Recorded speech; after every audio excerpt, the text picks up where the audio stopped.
Bismillahirrahmanirrahim. This is Amna. Today we will discuss about Pahalgam terror attack. सबसे पहले तो हमें अंडरस्टैंड करना है कि पहलगाम टेरर अटैक है क्या. ये पहलगाम क्या है?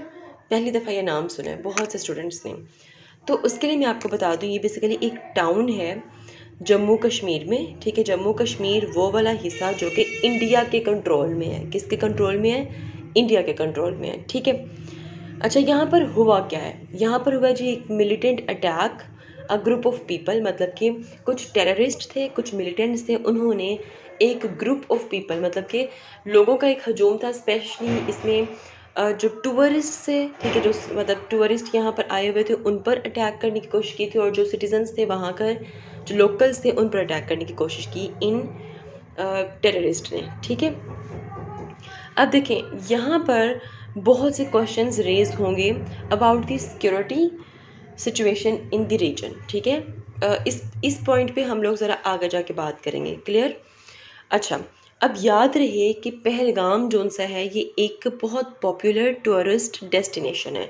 मतलब बहुत से जो सियाह हैं, जो मुख्तलिफ डोमेस्टिकली और इंटरनेशनली लोग जो हैं वो यहाँ पर आते हैं इस जगह का टूर करने. ठीक है. और 2024 में तकरीबन 3.5 मिलियन टूरिस्ट जोन्स थे, उन्होंने इस जगह को विज़िट किया. क्लियर? क्या ये पहली दफ़ा ऐसा हुआ है कि इस जगह पर, मतलब कि पहलगाम पर अटैक हुआ है? नो, ये पहली दफ़ा ऐसा बिल्कुल भी नहीं हुआ, बल्कि तकरीबन हर साल यहाँ पर अटैक्स होते हैं. टूरिस्ट पर भी अटैक होते हैं और जो सिटीजन्स हैं उन पर भी अटैक होते हैं. 2024 की बात करूं, मतलब कि पिछले साल की अगर मैं बात करूं, तो मेजर अटैक हुआ जून में सिविलियंस पर. किसने किया? मिलिटेंट्स ने उस वक्त भी ओपन फायर किया था उस बस पर जिसमें हिंदू पिलग्रिम्स जोन से थे उनको लेकर जाया जा रहा था. इसके अलावा 2019 में भी सुसाइड बॉम्बिंग हुई इंडियन एडमिनिस्ट्रेटेड कश्मीर, मतलब कि इसी रीजन में. तो ये कोई पहला अटैक नहीं है जब इंडिया जोन से वो इतने बड़े बड़े एक्शन ले रहा है पाकिस्तान के अगेंस्ट इस अटैक के बाद. अब सवाल ये पैदा होता है कि भाई अटैक उस एरिया में हुआ है जो कि इंडियन एडमिनिस्ट्रेटर है, मतलब कि इंडिया के कंट्रोल में है. ठीक है. जम्मू कश्मीर का वो हिस्सा, वो टाउन जो कि इंडिया के कंट्रोल में है, वहाँ पर अटैक हुआ है. तो आप बगैर सोचे समझे, मतलब कि जो इंडिया है वो बगैर सोचे समझे मुंह उठाकर पाकिस्तान पर इल्ज़ाम क्यों लगा रहा है. दूसरी बात, मैं आपको मज़े की यहाँ पर ये भी बताती जाऊँ कि देखें, पहलगाम ये जो टाउन है, ठीक है, ये LOC लाइन ऑफ कंट्रोल से अगर आप किसी बस पर बैठो या किसी व्हीकल पर बैठो ना, तो आपको पाकिस्तानियों को इस एरिया में जाते जाते जाते जाते तकरीबन कोई 4 से 5 घंटे लगेंगे. ठीक है. अगर किसी आप गाड़ी पे सवार हो, अगर पैदल जा रहे हो तो फिर आप खुद ही समझो कि सुबह चलोगे तो शायद शाम को ही अगले दिन ही पहुंचो आप. ठीक है. तो क्या ये इतना आसान है कि आपकी सिक्योरिटी होने के बावजूद, आपकी इतनी वहाँ पर मतलब कि आर्मी है, सब उनके बावजूद 4-5 घंटे का सफ़र करके पाकिस्तानी टेररिस्ट जोन से हैं वो इंडिया पहुँचते हैं, पहलगाम पहुँचते हैं और वहाँ पर अटैक करके वहाँ से भाग भी जाते हैं और किसी को पता नहीं चलता. Is that possible? ये कॉमन सेंस की बात है. This is totally not possible कि अब आप मतलब कि नाम लगा रहे हो पाकिस्तान का. ठीक है. और ये इतना इजी नहीं है. ठीक है. या तो यहाँ से सिर्फ 20-25 मिनट का फासला हो तो आप कहते हैं कि हाँ ठीक है पाकिस्तान ने अटैक किया. 4-5 घंटे कहीं भी ऐसे जो अटैकर्स हैं वो पकड़े जा सकते हैं किसी भी पॉइंट पर. इट्स मीन ये हमारे नहीं बल्कि आपके अपने ही मिलिटेंट्स हैं, टेररिस्ट हैं, जिनको आप यूज़ करते हैं अपने डिफरेंट जो भी आपके गोल्स हैं उनको अचीव करने के लिए. ठीक है. तो इतना प्रोपेगेंडा क्यों हो रहा है? क्योंकि दहशतगर्दी का ये जो वाक़या हुआ है मकबूजा कश्मीर में, इसके फ़ौरन बाद भारतीय मीडिया और भारतीय डिफेंस एनालिस्ट जोन से हैं उनकी तरफ से पाकिस्तान पर इल्ज़ामात लगाने की कार्रवाई जो थी वो सिस्टमेटिकली वो शुरू हो गई. ठीक है. और याद रहे ये जो इलाका है ना, ये एक हाइकिंग ट्रैक है, मतलब कि जहाँ पर लोग चलकर नहीं जाते बल्कि घोड़े पर सवार होकर जाती हैं या जीप्स वगैरह पर सवार होकर जाती हैं. ठीक है. जैसे कि नारायण कगान में आपको पता ना कि एक झील सैफल मलूक पे अगर आपने जाना है तो एक ऐसा एरिया आता है जहाँ पर आप चलकर नहीं जा सकते, आपको जीप्स पर ही जाना पड़ेगा. ठीक है. तो यहाँ पर बहुत से टूरिस्ट आते हैं ऑलरेडी, मैं आपको बता चुकी हूँ। तो जब ये अटैक हुआ है उस वक़्त यहाँ पर इंडियन नेशनल्स भी थे, मतलब कि पहलगाम में रहने वाले जो इंडियंस थे वो ऑलरेडी यहाँ पर थे। कुछ इसराइली टूरिस्ट भी आए हुए थे, ठीक है। कुछ फ्रांस से टूरिस्ट भी यहाँ पर आए हुए थे।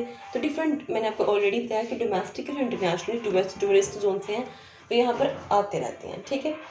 तो मोस्टली यहाँ पर जो निशाना बनाया गया इस अटैक में टेररिस्ट ने, वो सिटीजन्स जो शहरी हैं उनको निशाना बनाया।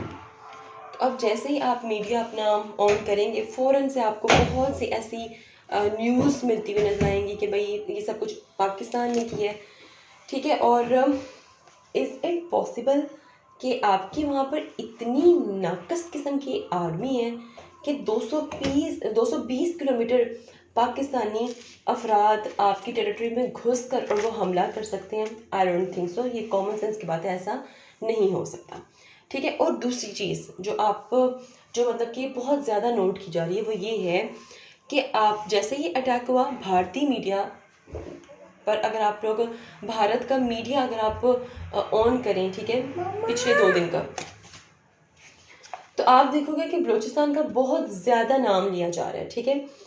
मतलब बार बार उसमें यही स्टेटमेंट्स दी जा रही हैं डिफरेंट उनके जो एनालिस्ट हैं उनसे कि भाई जो कुछ भी बलूचिस्तान में हो रहा है उसकी वजह से पाकिस्तान ने यहाँ पहलगाम में ये काम किया है, ठीक है। देखिए यहाँ पर एक मतलब तो ये निकलता है कि बलूचिस्तान में जो कुछ भी हो रहा है, ठीक है, क्या आप उसकी रिस्पॉन्सिबिलिटी ले रहे हो? जो आप ये कह रहे हो कि भाई पाकिस्तान ने उसका बदला लिया है, ठीक है। तो देखें, जब एक सिचुएशन हुई थी जाफर एक्सप्रेस पर जब हमला हुआ था, ठीक है, तो उस वक्त इंडिया ने क्या किया था, इंडिया के मीडिया ने BLA के जो मेंबर्स थे उनको मुंह छुपाकर, ठीक है, मतलब कि निकाब थे उनके मुंह पर, ठीक है, और उनको अपनी ट्रांसमिशन पर बिठाया हुआ था, ठीक है। और भारतीय मीडिया ने उनको नाम दिया था फ्रीडम फाइटर्स का, टेररिस्ट का नाम नहीं दिया था, ठीक है। और उनको कहा था कि भाई ये जो है ये बलूचिस्तान की आज़ादी का नाम मतलब कि अपनी ज़िंदगियाँ कर रहे हैं। तो टेररिस्ट आर टेररिस्ट। अगर देखें पहलगाम में ये हुआ है, चाहे वहाँ पे इंडियंस जो से हैं वो मारे गए हैं, बट हर पाकिस्तानी यही कहेगा कि भाई हम इस तरह के टेरर अटैक के अगेंस्ट है, ये नहीं होना चाहिए, ठीक है। यहाँ तक समझ लगी? ओके, अब अगर हम लोग बात करें कि जियोपॉलिटिकल सिचुएशन की बात करें, ठीक है, तो देखें इस टाइम इंडिया में अमेरिकन वाइस प्रेसिडेंट जो है वो आया हुआ है, ठीक है, और जो मोदी खुद है वो मोहम्मद बिन सुलेमान से मुलाकात कर रहा है, ठीक है, मतलब कि वो इंडिया में नहीं है। डू यू रियली थिंक कि क्या ये टाइमिंग सही थी इस तरह की दहशत गर्दी की, ठीक है। असल में बात ये है कि देखिए आपको ऑलरेडी पता है कि ट्रंप जो है उसके आने की वजह से पूरी दुनिया की इकोनॉमी पर बहुत इफ़ेक्ट पड़ा है। हर मुल्क की जो फॉरेन पॉलिसी है वो चेंज हुई है, ठीक है। चाइना के साथ एक ट्रेड वॉर जो सी वो फिर से स्टार्ट हो गई है, इकोनॉमिक वॉर का स्टार्ट हो चुका है US चाइना का। तो अब इंडिया जो है ना वो यहाँ पे अपना मकसद निकालने की कोशिश कर रहा है इस तरह का टेरर अटैक करवा कर।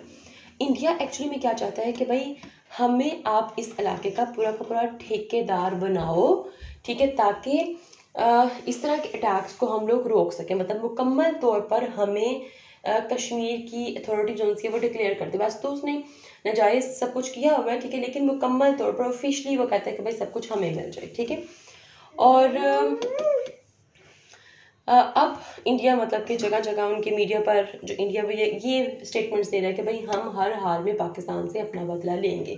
मतलब ये जो भी कर रहा है पाकिस्तान उसका बदला, मतलब आप खुद ही अटैक्स करवाओ, आप खुद ही ख्याली पुलाव बनाओ, आप खुद ही पाकिस्तान पर इल्ज़ाम लगाओ, खुद ही उन पर सैंक्शंस लगा दो, आई मीन खुद ही उन पर कुछ इस तरह के एक्शंस लगा दो जो मतलब नहीं होने चाहिए। मतलब आप खुद ही सब कुछ कर रहे हो और पाकिस्तान को सिर्फ आप जलील कर रहे हो।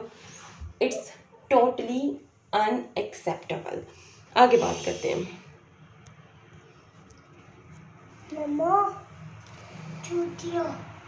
ओके, अच्छा जी, अब हम लोग, अच्छा मैंने कहा था इस पॉइंट पे हम लोग बाद में बात करेंगे कि सिक्योरिटी सिचुएशन जो सी। अच्छा देखें, हर साल यहाँ पर टूरिस्ट आते हैं, ठीक है, और ये मैंने आपको कहा कि बहुत पॉपुलर जगह है टूरिस्ट की, ठीक है। तो सवाल ये पैदा होता है कि आपकी इंटेलिजेंस एजेंसीज, आपकी सिक्योरिटी फोर्सेस क्या इस काबिल नहीं है कि वो इस तरह के अटैक्स को रोक सकें, ठीक है। क्या वो इस काबिल नहीं है कि वो बेहतरीन बंदोबस्त कर सकें, ठीक है। अच्छा, ये बहुत बड़ा सिक्योरिटी और इंटेलिजेंस फेलियर है इंडिया का। ये कौन कहते हैं? हम नहीं कह रहे हैं, पाकिस्तानी नहीं कह रहे, नहीं, ये बल्कि पहलगाम के जो मुकामी लोग हैं वो कहते हैं, क्योंकि उनको पता है कि ये इंटेलिजेंस फेलियर है। उनको पता है कि ये हर साल होता है, अब से नहीं, बल्कि ये होता आ रहा है 1993 से होता आ रहा है ये, ठीक है। 15 साल पहले भी सिखों पर हमला हुआ था, और मैंने आपको बताया 2019 2024, मतलब होता होता आ रहा है ये सब कुछ, ठीक है। तो अब हम देखते हैं major actions that taken by India against Pakistan. तो सबसे पहले इंडिया ने क्या कहा, कहते हैं भाई हम इंडस वाटर ट्रीटी को सस्पेंड करते हैं। अब इंडस वाटर ट्रीटी को सस्पेंड करने का मतलब क्या है, वो मैं एक अलग वीडियो छोटी सी बना दूंगी, वो आप उसमें देख लीजिएगा। वाघा अटारी बॉर्डर को उन्होंने कहा हम बंद करते हैं। सार्क वीज़ा जो है वो कैंसिल करते हैं पाकिस्तानी सिटीजन्स के लिए, और मज़ीद नए वीज़ा जो है वो हम इशू नहीं करेंगे, ठीक है। डिप्लोमेटिक एक्शंस लिए गए हैं, ठीक है, मतलब कि जो पाकिस्तानी डिप्लोमेट्स हैं उनको एक्सपेल कर दिया गया है। पाकिस्तान के defence naval air advisers from Pakistan high commission in new Delhi, उन सबको कहा कि भाई एक हफ्ते आप लोगों के पास निकल जाओ इंडिया से, ठीक है। India will reduce number of staff of Pakistan high commission, ठीक है। तो ये सब कुछ भाई उन्होंने कर दिया है इंडिया ने, और कोई ना कोई उनका अपना मकसद है, ठीक है, जो शायद अभी जाहिर नहीं हो रहा है। मज़ीद एनालिस्ट इसको देखेंगे कि भाई एक्चुअली में क्या मकसद है इसमें, ठीक है। तो होपफुली यू अंडरस्टैंड दिस। मैंने बहुत कोशिश की इस वीडियो को बहुत आसान करके आप लोगों तक पहुंचाऊं, और आपको पूरे वाक़े की समझ आ जाए कि ये वाक़या है क्या और क्यों इतना शोर मचा हुआ है मीडिया पर पहलगाम टेरर अटैक का। मिलते हैं नेक्स्ट कोर्ट इशू के साथ। अंटिल देन मुझे अपनी दुआ में याद रखिएगा। स्टे ट्यून्ड एंड अल्लाह हाफ़िज़।